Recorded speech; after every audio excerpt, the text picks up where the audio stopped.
Job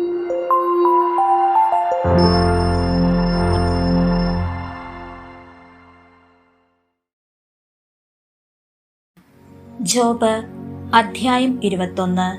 ജോബിന്റെ മറുപടി. Job പറഞ്ഞു, എന്റെ വാക്കു ശ്രദ്ധിച്ചു കേൾക്കുവിൻ. നിങ്ങൾ എനിക്ക് തരുന്ന ഏറ്റവും വലിയ സമാശ്വാസം അതായിരിക്കട്ടെ. അല്പം സംസാരിക്കാൻ എന്നെ അനുവദിക്കൂ. ഞാൻ പറഞ്ഞു കഴിഞ്ഞിട്ട് നിങ്ങൾക്ക് പരിഹാസം തുടരാം. എന്റെ ആവലാതി മനുഷ്യനെതിരായിട്ടാണോ? എങ്ങനെ ഞാൻ അക്ഷമനാകാതിരിക്കും? എന്നെ നോക്കി നിങ്ങൾ സംഭീതരാകുവിൻ. കൈകൊണ്ട് വായ് പൊത്തുവിൻ. അതേപ്പറ്റി ചിന്തിക്കുമ്പോൾ ഞാൻ ഞെട്ടിപ്പോകുന്നു. എന്റെ ശരീരം വിറകൊള്ളുന്നു. ദുഷ്ടന്മാർ ജീവിച്ചിരിക്കുന്നത് എന്തുകൊണ്ട്? അവർ വാർദ്ധക്യം പ്രാപിക്കുകയും ശക്തരാവുകയും ചെയ്യുന്നതെന്തുകൊണ്ട്? സന്തതി പരമ്പരകൾ അഭിവൃദ്ധിപ്പെടുന്നത് കാണാൻ അവർ ജീവിച്ചിരിക്കുന്നു. അവരുടെ ഭവനങ്ങൾ ഭയമറിയാതെ സുരക്ഷിതമായിരിക്കുന്നു. ദൈവത്തിന്റെ ശിക്ഷാദണ്ഡ് അവരുടെ മേൽ പതിച്ചിട്ടില്ല. അവരുടെ കാളകൾ പാഴാകാതെ ഇണചേരുകയും അവരുടെ പശുക്കൾ അലസിപ്പോകാതെ പ്രസവിക്കുകയും ചെയ്യുന്നു. അവർ തങ്ങളുടെ മക്കളെ ആട്ടിൻപറ്റത്തെ എന്ന പോലെ പുറത്തേക്ക് അയക്കുന്നു. അവർ സോല്ലാസം നൃത്തം ചെയ്യുന്നു. അവർ വീണയും തമ്പുരുവും മീട്ടി പാടുകയും കുഴൽനാദത്തിൽ ആഹ്ലാദിക്കുകയും ചെയ്യുന്നു. അവർ ഐശ്വര്യത്തോടെ ദിനങ്ങൾ കഴിക്കുന്നു. സമാധാനത്തോടെ അവർ പാതാളത്തിലേക്ക് ഇറങ്ങുന്നു. അവർ ദൈവത്തോട് പറയുന്നു, ഞങ്ങളെ വിട്ടു പോവുക. അങ്ങയുടെ മാർഗങ്ങൾ അറിയാൻ ഞങ്ങൾ ആഗ്രഹിക്കുന്നില്ല. ഞങ്ങൾ സർവശക്തനെ സേവിക്കാൻ അവൻ ആരാണ്? അവനോട് പ്രാർത്ഥിക്കുന്നത് കൊണ്ട് എന്ത് പ്രയോജനം? അവരുടെ ഐശ്വര്യം അവർക്ക് അധീനമല്ലേ? ദുഷ്ടന്റെ ആലോചന എനിക്ക് സ്വീകാര്യമല്ല. ദുഷ്ടരുടെ ദീപങ്ങൾ അണച്ചു കളയുന്നത് എത്ര സാധാരണം. അവർക്ക് വിനാശം വരുന്നതും ദൈവം തന്റെ കോപത്തിൽ അവരുടെ മേൽ വേദനകൾ അയക്കുന്നതും അവരെ കാറ്റിൽ വൈക്കോൽ പോലെയും കൊടുങ്കാറ്റിൽ പതിരുപോലെയും പറത്തുന്നതും എത്ര സാധാരണം. ദൈവം അവരുടെ അകൃത്യങ്ങൾ അവരുടെ സന്താനങ്ങൾക്ക് വേണ്ടി കരുതി വെക്കുന്നുവെന്ന് നിങ്ങൾ പറയുന്നു. അവർ അറിയുന്നതിന് അവിടുന്ന് അവർക്കു തന്നെ പ്രതിഫലം നൽകിയിരുന്നെങ്കിൽ അവരുടെ നാശം അവരുടെ കണ്ണുകൾ തന്നെ ദർശിക്കട്ടെ. സർവശക്തന്റെ ക്രോധത്തിൽ നിന്ന് അവർ പാനം ചെയ്യട്ടെ.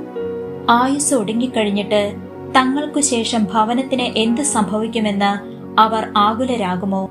ഉന്നതത്തിൽ ഉള്ളവരെ പോലും വിധിക്കുന്ന ദൈവത്തിനു ബുദ്ധി ഉപദേശിക്കാൻ ആർക്കു കഴിയും? ഐശ്വര്യപൂർണനായ ക്ലേശരഹിതനായ സുരക്ഷിതനായ ഒരുവൻ മരിക്കുന്നു. അവന്റെ ശരീരം മേധസ്സുറ്റതും മജ്ജ അയവുള്ളതുമാണ്. ഒരിക്കലും സുഖം ആസ്വദിക്കാതെ മറ്റൊരുവൻ അസ്വസ്ഥനായി മരിക്കുന്നു. ഇരുവരും ഒന്നുപോലെ പൊടിയിൽ കിടക്കുന്നു. പുഴു അവരെ പൊതിയുന്നു. നിങ്ങളുടെ ആലോചനകളും എന്നെ ദ്രോഹിക്കാനുള്ള പദ്ധതികളും ഞാൻ അറിയുന്നു. നിങ്ങൾ പറയുന്നു, പ്രഭുവിന്റെ കൊട്ടാരം എവിടെ? ദുഷ്ടൻ അധിവസിച്ചിരുന്ന കൂടാരം എവിടെ? നിങ്ങൾ വഴിപോക്കനോട് ചോദിച്ചറിഞ്ഞിട്ടില്ലേ? ദുഷ്ടൻ വിനാശത്തിന്റെ ദിനങ്ങളിൽ അതിൽ നിന്ന് ഒഴിവാക്കപ്പെടുന്നു. ക്രോധത്തിന്റെ നാളുകളിൽ അവൻ രക്ഷിക്കപ്പെടുന്നുവെന്ന അവരുടെ സാക്ഷ്യം നിങ്ങൾ സ്വീകരിച്ചിട്ടില്ലേ? അവന്റെ മാർഗങ്ങളെ ആർ കുറ്റപ്പെടുത്തും? അവന്റെ മുഖത്തു നോക്കി അവന്റെ പ്രവൃത്തികൾക്ക് ആർ അവനോട് പകരം ചോദിക്കും? അവനെ ശ്മശാനത്തിലേക്ക് കൊണ്ടുപോകുമ്പോൾ അവന്റെ ശവകുടീരത്തിനു മുകളിൽ കാവലേർപ്പെടുത്തുന്നു. താഴ്വരയിലെ മൺകട്ട അവന് പ്രിയങ്കരമായിരിക്കും. എല്ലാവരും അവനെ അനുയാത്ര ചെയ്യുന്നു. അവന്റെ മുൻപേ പോയവരും അസംഖ്യമാണ്. അർത്ഥശൂന്യമായ വാക്കുകൊണ്ട് നിങ്ങൾ എന്നെ ആശ്വസിപ്പിക്കുന്നതെങ്ങനെ? നിങ്ങളുടെ മറുപടി കപടമാണ്. അധ്യായം 22. എലിഫാസ് മൂന്നാമതും സംസാരിക്കുന്നു. തേമാന്യനായ എലിഫാസ് പറഞ്ഞു, ദൈവത്തിനു മനുഷ്യനെ കൊണ്ട് എന്തുപകാരം? ഒരുവൻ ജ്ഞാനിയായതുകൊണ്ട് പ്രയോജനം അവനു തന്നെ. നീ നീതിമാനായിരിക്കുന്നതുകൊണ്ട് സർവശക്തന് നേട്ടമുണ്ടോ? നിന്റെ മാർഗം കുറ്റമറ്റതെങ്കിൽ അവിടത്തേക്ക് എന്തെങ്കിലും ലാഭമുണ്ടോ? നിന്റെ ഭക്തി നിമിത്തമാണോ അവിടുന്ന് നിന്നെ ശാസിക്കുകയും നിന്റെ മേൽ ന്യായവിധി നടത്തുകയും ചെയ്യുന്നത്? നിന്റെ ദുഷ്ടത വലുതല്ലേ? നിന്റെ അകൃത്യങ്ങൾക്കതിരില്ല. നീ സഹോദരിൽ നിന്ന് അകാരണമായി പണം ഈടാക്കി. വസ്ത്രം ഊരിയെടുത്ത് നീ അവരെ നഗ്നരാക്കി. ക്ഷീണിച്ചവന് നീ ദാഹജലം നൽകിയില്ല. വിശക്കുന്നവന്റെ അപ്പം പിടിച്ചു വയ്ക്കുകയും ചെയ്തു. ബലവാൻ ഭൂമി കൈവശപ്പെടുത്തുകയും സമ്പന്നൻ അവിടുത്തെ പാർക്കുകയും ചെയ്തു. വിധവകളെ നീ വെറും കൈയോടെ പറഞ്ഞയച്ചു. അനാഥരുടെ ഭുജങ്ങൾ തകർക്കുകയും ചെയ്തു. അതുകൊണ്ട് നിന്നെ കെണികൾ വലയം ചെയ്തിരിക്കുന്നു. ക്ഷിപ്രഭീതി നിന്നെ കീഴ്പ്പെടുത്തിയിരിക്കുന്നു. നിനക്ക് കാണാൻ കഴിയാത്ത വിധം നിന്റെ പ്രകാശം അന്ധകാരമായിരിക്കുന്നു. പെരുവെള്ളം നിന്നെ മൂടിയിരിക്കുന്നു. ദൈവം ആകാശങ്ങളിൽ ഉന്നതനല്ലേ? ഏറ്റവും ഉയരത്തിലെ നക്ഷത്രങ്ങളെ നോക്കുക, അവ എത്ര ഉയരത്തിലാണ്. അതിനാൽ നീ പറയുന്ന ദൈവം എന്തറിയുന്നു? കൂരിരുട്ടിൽ അവിടുത്തേക്ക് വിധിക്കാൻ കഴിയുമോ?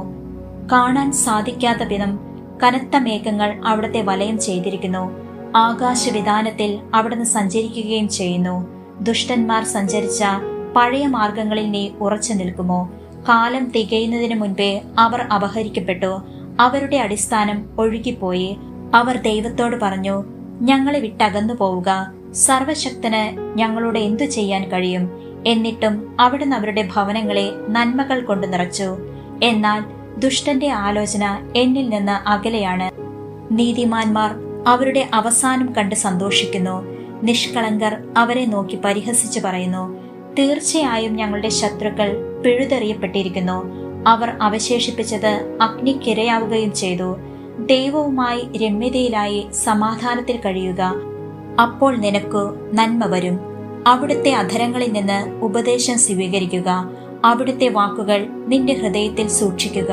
സർവശക്തന്റെ സന്നിധിയിലേക്ക് തിരിച്ചു വരികയും നിന്നെ തന്നെ എളിമപ്പെടുത്തുകയും ചെയ്യുമെങ്കിൽ, നിന്റെ കൂടാരത്തിൽ നിന്ന് അനീതിയെ നീ അകറ്റിക്കളയുമെങ്കിൽ, സ്വർണത്തെ പൊടിയിലും ഓഫീർ പൊന്നിനെ നദീതടത്തിലെ കല്ലുകൾക്കിടയിലും എറിയുമെങ്കിൽ, സർവശക്തൻ നിനക്ക് സ്വർണവും വിലപിടിച്ച വെള്ളിയും ആകുമെങ്കിൽ, നീ സർവശക്തനിൽ ആനന്ദിക്കുകയും ദൈവത്തിന്റെ നേരെ മുഖമുയർത്തുകയും ചെയ്യും. നീ അവിടുത്തോട് പ്രാർത്ഥിക്കുകയും അവിടുന്ന് ശ്രവിക്കുകയും ചെയ്യും. നിന്റെ നേർച്ചകൾ നീ നിറവേറ്റും. നീ തീരുമാനിക്കുന്ന കാര്യം നിനക്ക് സാധിച്ചു കിട്ടും. നിന്റെ പാതകൾ പ്രകാശിതമാകും. എന്തെന്നാൽ ദൈവം അഹങ്കാരിയെ താഴ്ത്തുകയും എളിയവനെ രക്ഷിക്കുകയും ചെയ്യുന്നു. നിരപരാധനെ അവിടുന്ന് രക്ഷിക്കുന്നു. നിന്റെ കരങ്ങളുടെ നൈർമല്യം മൂലം നീ രക്ഷിക്കപ്പെടും. അധ്യായം 23. ജോബിന്റെ മറുപടി. ജോബ് പറഞ്ഞു, ഇന്നും എന്റെ അവലാതി തിക്തമാണ്. ഞാൻ എത്ര വിലപിച്ചിട്ടും എന്റെ മേലുള്ള അവിടുത്തെ കരം ഭാരമേറിയതാണ്.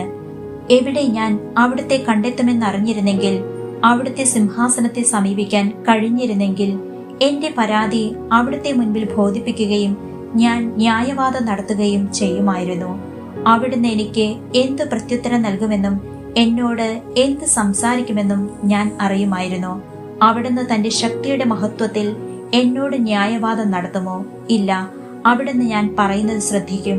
നീതിമാന് അവിടുത്തോട് വാദിക്കാൻ കഴിയും. എന്റെ വിധിയാളൻ എന്നെ എന്നേക്കുമായി മോചിപ്പിക്കും. ഇതാ, ഞാൻ മുൻപോട്ട് പോയാൽ അവിടുന്ന് അവിടെയില്ല, പുറകോട്ട് പോയാലും അവിടുത്തെ കാണാൻ സാധിക്കുകയില്ല. ഇടതുവശത്ത് ഞാൻ അവിടുത്തെ അന്വേഷിക്കുന്നു, എന്നാൽ എനിക്ക് അവിടുത്തെ കാണാൻ സാധിക്കുന്നില്ല. വലതുവശത്തേക്ക് തിരിഞ്ഞാലും ഞാൻ അവിടുത്തെ കാണുന്നില്ല. എന്നാൽ എന്റെ വഴി അവിടുന്ന് അറിയുന്നു. അവിടുന്ന് എന്നെ പരീക്ഷിച്ചു കഴിയുമ്പോൾ ഞാൻ സ്വർണം പോലെ പ്രകാശിക്കും. എന്റെ പാദങ്ങൾ അവിടുത്തെ കാൽപ്പാടുകളിൽ ഞാൻ ഉറപ്പിച്ചു. ഞാൻ അവിടുത്തെ പാത പിന്തുടർന്നു, ഒരിക്കലും വ്യതിചലിച്ചില്ല. അവിടുത്തെ കൽപ്പനകളിൽ നിന്നു ഞാൻ വ്യതിചലിച്ചില്ല. അവിടുത്തെ മൊഴികൾ എന്റെ ഹൃദയത്തിൽ ഞാൻ നിധി പോലെ സൂക്ഷിച്ചു. അവിടുന്ന് മാറ്റമില്ലാത്തവനാണ്. അവിടുത്തെ പിന്തിരിപ്പിക്കാൻ ആർക്കു കഴിയും? താൻ ആഗ്രഹിക്കുന്നത് അവിടുന്ന് ചെയ്യുന്നു. എനിക്കായി നിശ്ചയിച്ചിട്ടുള്ളത് അവിടുന്ന് നിറവേറ്റും. അങ്ങനെയുള്ള പലതും അവിടുത്തെ മനസ്സിലുണ്ട്. അതിനാൽ അവിടുത്തെ സാന്നിധ്യത്തിൽ ഞാൻ വിറകൊള്ളുന്നു. അവിടുത്തെ പറ്റി ചിന്തിക്കുമ്പോൾ ഞാൻ ഭയപ്പെടുന്നു.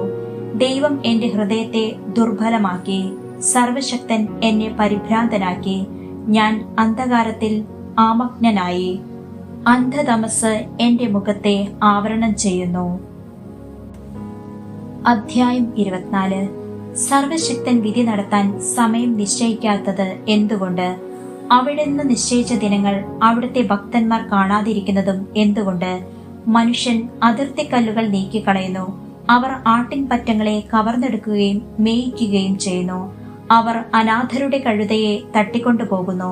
അവർ വിധവയുടെ കാളയെ പണയം വാങ്ങുന്നു. അവർ ദരിദ്രരെ വഴിയിൽ നിന്ന് തള്ളിമാറ്റുന്നു. പാവങ്ങൾ ഒളിച്ചു കഴിയുന്നു. മക്കൾക്കു വേണ്ടി മരുഭൂമിയിൽ ഇര തേടുന്ന കാട്ടുകഴുതകളെ പോലെ അവർ അധ്വാനിക്കുന്നു. അവർ വയലിൽ നിന്നു ഭക്ഷണം ശേഖരിക്കുന്നു. ദുഷ്ടരുടെ മുന്തിരിത്തോട്ടത്തിൽ അവർ കാല പെറുക്കുന്നു. അവർ രാത്രി മുഴുവൻ നഗ്നരായി ശയിക്കുന്നു. തണുപ്പിൽ പുതയ്ക്കാൻ അവർക്കൊന്നുമില്ല. മലയിൽ പെയ്യുന്ന മഴ അവർ നനയുന്നു. പാർപ്പിടമില്ലാതെ അവർ പാറക്കെട്ടുകളിൽ അഭയം തേടുന്നു. മുല കുടിക്കുന്ന അനാഥ ശിശുക്കളെ പറിച്ചെടുക്കുകയും ദരിദ്രരുടെ കുഞ്ഞുങ്ങളെ പണയം വാങ്ങുകയും ചെയ്യുന്നവരുണ്ട്. ദരിദ്രർ നഗ്നരായി അലയുന്നു. അവർ വിശന്നുകൊണ്ട് കറ്റ ചുമക്കുന്നു. അവർ ദുഷ്ടന്മാരുടെ ചക്കിൽ ഒലിവെണ്ണയും വീഞ്ഞും ആട്ടിയെടുക്കുന്നു. എന്നാൽ അവർ ദാഹാർത്തരാണ്. നഗരത്തിൽ മരിക്കുന്നവരുടെ ഞരക്കം കേൾക്കുന്നു. മുറിവേറ്റവരുടെ പ്രാണൻ സഹായത്തിന് വേണ്ടി കേഴുന്നു. എന്നിട്ടും ദൈവം അവരുടെ പ്രാർത്ഥന ശ്രവിക്കുന്നില്ല. പ്രകാശത്തിന്റെ വഴി പരിചയിക്കുകയോ അതിൽ സഞ്ചരിക്കുകയോ ചെയ്യാതെ അതിനെ എതിർക്കുന്നവരുണ്ട്. ദരിദ്രരെയും നിരാലംബരെയും കൊല്ലുന്നതിന് കൊലപാതകി നേരം വെളുക്കും മുൻപ് ഉണരുന്നു. രാത്രിയിൽ അവൻ മോഷണം നടത്തുന്നു. ആരും എന്നെ കാണുകയില്ല എന്ന് പറഞ്ഞ് വ്യഭിചാരി ഇരുട്ടാകാൻ കാത്തിരിക്കുന്നു. അവൻ മുഖം മൂടി അണിയുന്നു. രാത്രിയിൽ അവർ വീടുകൾ തുറക്കുന്നു. പകൽ സമയം കതകടച്ച് മുറികളിൽ കഴിയുന്നു. അവർ പ്രകാശം കാണുന്നില്ല. കടുത്ത അന്ധകാരമാണ് അവരുടെ പ്രഭാതം. അന്ധകാരത്തിന്റെ ക്രൂരതകളുമായിട്ടാണ് അവരുടെ കൂട്ടുകെട്ട്. നിങ്ങൾ പറയുന്നു, വെള്ളം അവരെ അതിവേഗം ഒഴുക്കിക്കളയുന്നു. ഭൂമിയിൽ അവരുടെ അവകാശം ശപിക്കപ്പെട്ടിരിക്കുന്നു. കച്ചവടക്കാർ അവരുടെ മുന്തിരിത്തോട്ടങ്ങളെ സമീപിക്കുന്നില്ല. വരൾച്ചയും ചൂടും ഹിമജലത്തെ എന്ന പോലെ പാപിയെ പാതാളം തട്ടിക്കൊണ്ടുപോകുന്നു. മാതൃഗർഭം പോലെ അവരെ വിസ്മരിക്കുന്നു. അവരുടെ നാമം ഒരിക്കലും ഓർമ്മിക്കപ്പെടുന്നില്ല. അങ്ങനെ ദുഷ്ടതയെ വൃക്ഷം എന്ന പോലെ വെട്ടി നശിപ്പിക്കും. മക്കളില്ലാത്ത വന്ധ്യകളെ അവർ ഇരയാക്കുന്നു. വിധവയ്ക്ക് അവർ ഒരു നന്മയും ചെയ്യുന്നില്ല. ദൈവം തന്റെ ശക്തിയാൽ ബലവാന്മാരുടെ ആയുസ് വർദ്ധിപ്പിക്കുന്നു. ജീവിതത്തെ പറ്റി നിരാശരാകുമ്പോൾ അവർ ഉണർന്നെഴുന്നേൽക്കുന്നു. ദൈവം അവർക്ക് സുരക്ഷിതത്വം നൽകി സഹായിക്കുന്നു. അവരുടെ വഴികളിൽ അവിടുത്തെ ദൃഷ്ടികൾ പതിഞ്ഞിരിക്കുന്നു. അല്പകാലത്തേക്ക് അവർ ഉയർത്തപ്പെടുന്നു. പിന്നീടവർ ഇല്ലാതാകുന്നു. കള പോലെ അവർ വാടി നശിക്കുന്നു. കതിർക്കുല പോലെ അവരെ കൊയ്തെടുക്കുന്നു. ഇത് ശരിയല്ലെങ്കിൽ ഞാൻ നുണയനാണെന്നും ഞാൻ പറയുന്നത് അർത്ഥശൂന്യമാണെന്നും ആർ തെളിയിക്കും?